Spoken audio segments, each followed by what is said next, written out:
সকলের মন আনন্দে ভরিয়ে তোলে কোকিলের মধুর স্বর। কিন্তু এই মধুর স্বর আমরা বর্ষাকালে শুনতে পাই না কেন? তার কারণ কিন্তু এটা নয় যে বর্ষাকালে কোকিল অসুস্থ থাকে, তা নয়। কোকিল সিদ্ধান্ত নেয় নীরব থাকার। কিন্তু এই সিদ্ধান্ত কেন নেয়? তার কারণ হলো ব্যাঙ। বর্ষার ঋতুতে অনেক ছোট ছোট স্থানে জল জমে, আর সেই কারণে অনেক ব্যাঙের জন্ম হয়। এবার ওই ব্যাঙগুলোর ধ্বনি এতটাই প্রবল হয় যে তাদের মাঝে এই কোকিল যতই মধুর সুরে ডাকুক না কেন, তার স্বর আমাদের কানে পৌঁছবে না। সেই জন্য ও সিদ্ধান্ত নেয় চুপ থাকার। আর এটাই হলো আমাদের জীবনে শিক্ষণীয় বিষয়। আপনি যদি এমন কোথাও থাকেন যেখানে আপনার আশেপাশে মূর্খ মানুষ আছেন, তাহলে সেখানে চুপ করে থাকাই হলো সবথেকে শ্রেষ্ঠ সিদ্ধান্ত। কারণ ওই মূর্খদের চিৎকারের সামনে কেউ আপনার জ্ঞানের কথা বুঝতেই পারবে না। সেই জন্য সেখানে চুপ করে থাকুন। পরবর্তীতে গিয়ে যেমন এই ব্যাঙের ডাক এটা শান্ত হবে আর তারপর থেমে যাবে, ঠিক তেমন মূর্খদের সময় একটা নির্দিষ্ট কালের পর গত হয়। আর তারপরে আসে বিবেকবানদের সময়, আপনার সময়। শুধু ধৈর্য ধরুন। আসুন আর আমার সাথে ভালোবেসে বলুন রাধা রাধা। মস্তিষ্কের মেধা প্রত্যেক মানুষের কাছেই আছে। এর বর্গীকরণ করা সম্ভব তিনটি স্তরে: নিম্ন, মধ্য এবং উচ্চ। এবার সেই ব্যক্তি যার মস্তিষ্ক মেধা নিম্ন স্তরের, তিনি কোন বিষয়ে কথা বলেন, কোন বিষয়ে আলোচনা করেন, কি কি সেই বিষয় যা নিয়ে এনারা ভাবেন? লেনদেন, লাভ ক্ষতি, সম্পর্ক ভাঙা গড়া, জীবনের এই ছোট ছোট বিষয়গুলি। এর ঊর্ধ্বে এনাদের কথা এবং ভাবনা যায়ই না। এবার যে ব্যক্তি এমন হন যার মস্তিষ্ক মেধা মধ্যস্তরের, সেই ব্যক্তি কি করেন, কোন বিষয়ে কথা বলেন? জীবনের ঘটনাগুলির বিষয়ে কথা বলেন। কি হয়েছিল, কিভাবে হয়েছিল, কিভাবে সেটা আরো বেশি শ্রেষ্ঠ করে তোলা সম্ভব। আর সেই ব্যক্তি যাদের মস্তিষ্ক মেধা উচ্চ স্তরে থাকে, তারা কি নিয়ে ভাবেন, তারা কি নিয়ে আলোচনা করতে থাকেন? তিনি ভাবেন যে কিভাবে নিজের চিন্তা ভাবনা আরো বেশি শ্রেষ্ঠ করে তোলা সম্ভব। তিনি ভাবেন যে কিভাবে আমরা নিজেদের অপগুণগুলিকে দূর করে দিতে পারি, কারণ সেটা করতে পারলে জীবন আপনা থেকেই শ্রেষ্ঠ হয়ে উঠবে। মস্তিষ্ক মেধা আমাদের সবার কাছে আছে। এবার আমাদের এটা বেছে নিতে হবে যে কোন স্তরটা আমরা আপন করতে চাই। যদি আজকের এই মুহূর্তে আপনি নিম্ন স্তরেও থাকেন, তাহলে তা মেনে নিন, চিন্তার কোনো বিষয় নেই। এখনো চাইলে আপনি উচ্চ স্তরে পৌঁছতেই পারেন। সেটাই বেছে নিন, জীবন শ্রেষ্ঠ করে তুলুন, আর আমার সাথে ভালোবেসে বলুন রাধা রাধা।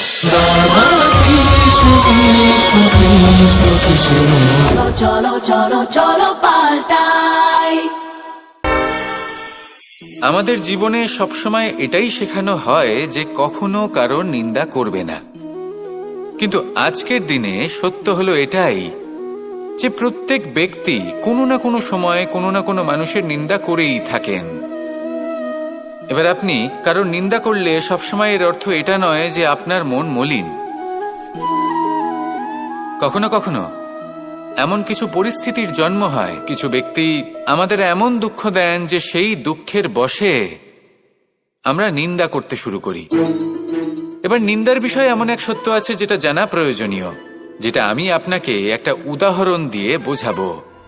আপনি কখনো একটা চিত্র অঙ্কন করতে চেষ্টা করবেন, যতক্ষণ না সেই রং আমাদের হাতে লেগে যাচ্ছে ততক্ষণ আমাদের সেই চিত্র পূর্ণই হয় না।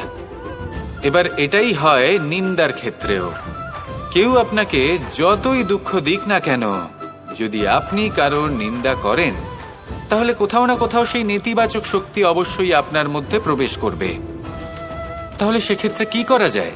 কিভাবে অন্যের নিন্দা করা থেকে নিজেকে বিরত রাখা সম্ভব?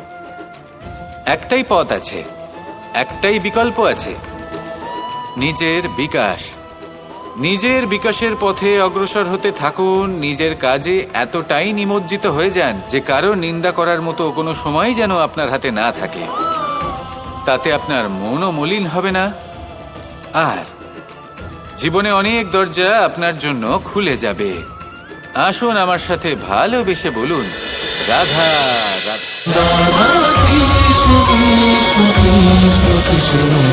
চলো চলো চলো পাল্টাই। আজ আমি আপনাদের একটা কাহিনী শোনাবো। এটা হলো একটা বিশাল আকার বট গাছের এবং একটি নিম গাছের গল্প। এই নিম গাছটা সেই বট গাছের কাছেই অবস্থিত ছিল। একদিন কয়েকজন কাঠুরে বনে প্রবেশ করলেন। তাদের দেখে এই নিম গাছ খুব ভয়ভীত হয়ে পড়ল ও সেই বট গাছের কাছে সাহায্য চাইল। বলল যে, হে বট গাছ, আমাকে সাহায্য করুন, আপনার এই শাখা প্রশাখা দ্বারা আমাকে ঢেকে রাখুন, যাতে এই কাঠুরেরা আমাকে দেখতে না পান আর আমি বেঁচে যাই। কিন্তু সেই বট গাছ ছিল অসম্ভব অহংকারী। নিজের অহংকারে সে মত্ত হয়েছিল। সে না ওকে উত্তর দিল আর না ওকে সাহায্য করল। সেই কাঠুরেগণ এলেন, নিম গাছটা কাটলেন আর চলে গেলেন। কিছুদিন পরে আবার সেই কাঠুরেগণ সেই বনে এলেন, আর এইবার তাদের কুঠার দ্বারা বট গাছে আঘাত করতে শুরু করলেন। এই প্রহার সহ্য করতে করতে বটগাছটি দেখল ও বুঝতে পারল যে সেই কুঠারগুলি নির্মিত হয়েছে সেই নিম গাছের ডাল দিয়েই। এবার এই ভুলটাই বেশিরভাগ মানুষই করে বসেন, বিশেষ করে তখন যখন তার কাছে শক্তি থাকে, সাফল্য আসে।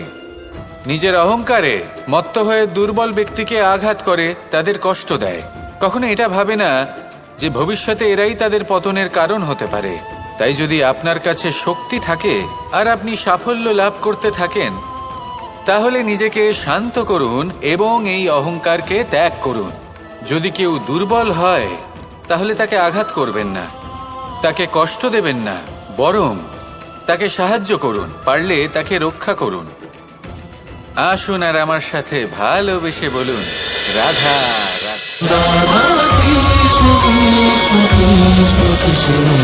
চলো চলো চলো পাল্টাই। এই সংসারে সব থেকে বেশি কঠিন কাজ কোনটা? কেউ বলবেন যুদ্ধ করা, কেউ বলবেন ধন অর্জন করা, আবার কেউ বলবেন জ্ঞান অর্জন করা সব থেকে বেশি কঠিন। এবার প্রত্যেক ব্যক্তির নিজস্ব অভিজ্ঞতা আছে আর সেই অনুসারে তার নিজস্ব একটা উত্তর আছে। সাধারণভাবে দেখতে গেলে এই সংসারে সব থেকে কঠিন হলো তপস্যা করা, অর্থাৎ সব কিছু ত্যাগ করে তপস্যায় নিজেকে বিলীন করে দেওয়া। এবার এর থেকে বেশি কঠিন এই সংসারে আর কি বা হতে পারে?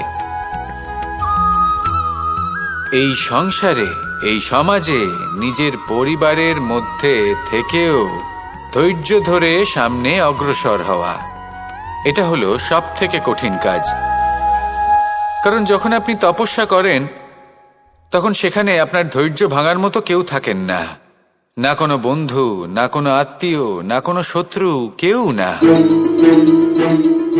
কিন্তু যখন আপনি এই সমাজে, এই পরিবারে থাকেন, কোনো না কোনো ব্যক্তি এসে আপনার ধৈর্যের বাঁধ ভেঙে দেওয়ার ক্ষমতা রাখেন। তারা আপনার ধৈর্যের বাঁধ ভেঙে দেয়, আর কখনো কখনো তারা অনিচ্ছাকৃতভাবেই সেটা করে থাকেন। কারণ তাদের মানসিকতা আপনার থেকে আলাদা, তাদের কর্ম আপনার থেকে আলাদা, তাদের দৃষ্টিভঙ্গি আপনার থেকে আলাদা, জীবন যাপন আপনার থেকে আলাদা। সেক্ষেত্রে আপনি ধৈর্যচ্যুত হন, প্রসন্নতা আপনার থেকে ছিনিয়ে নেওয়া হয়। সেই জন্য এই সংসারে, এই পরিবারের থেকেও ধৈর্য ধরে সামনে অগ্রসর হওয়া কোনো পর্বতের শিখরে গিয়ে তপস্যা করার থেকেও অনেক বেশি কঠিন। আর যে ব্যক্তি এই সমাজেই, এই পরিবারে, সেই সকল মানুষের মধ্যে থেকে গিয়েও ধৈর্য ধরে অগ্রসর হতে থাকেন, যারা এই কাজটা শিখে নিতে পারেন, তারাই কিন্তু জীবনে আনন্দ লাভ করতে পারেন। এই ধৈর্যই শেষে আপনার জীবনে প্রসন্নতা বহন করে আনবে। তাই ধৈর্য ধরে জীবনের পথে অগ্রসর হন আর আমার সাথে ভালোবেসে বলুন, রাধা রাধা।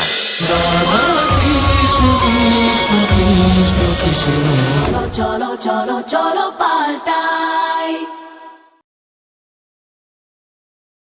শ্রীরাম যখন সুগ্রীবের সাথে মাতা সীতাকে খোঁজার জন্য ভ্রমণ করছিলেন, তখন সুগ্রীবের ভৌগোলিক জ্ঞান দেখে শ্রীরাম হতবাক হয়ে গেলেন।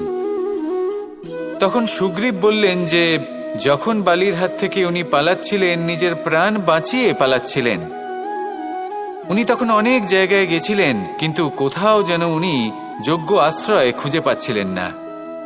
বালি সুগ্রীবের প্রাণ হরণ করতে চাইছিল, ওকে শেষ করে দিতে চাইছিল, আর সুগ্রীব শুধু নিজের প্রাণ বাঁচিয়ে পালাতে চাইছিল। এক স্থান থেকে অন্য স্থানে, সেই স্থান থেকে আবার আরেক স্থানে। এই বিপদের সম্মুখীন হতে গিয়ে সুগ্রীবের ভৌগোলিক জ্ঞান বৃদ্ধি পেল। এর অর্থ বুঝলেন আপনি? যে জীবনে যখন সমস্যা আসে, জটিলতা আসে, সেটা দেখে আমরা ত্রস্ত হয়ে পড়ি, দুঃখী হয়ে পড়ি যে এমনটা আমার সাথে কেনই বা হচ্ছে। কিন্তু দুঃখী হওয়ার কোনো প্রয়োজন নেই, কারণ এই সমস্যা আমাদের কিছু শিক্ষা দেওয়ার জন্যই আসে। সেই শিক্ষা লাভ করা খুবই প্রয়োজনীয়। সেই শিক্ষার দিকে নিজের মনোনিবেশ করুন, সেই শিক্ষা আত্মস্থ করুন, জীবনে অগ্রসর হন, আর আমার সাথে ভালোবেসে বলুন, রাধা রাধা।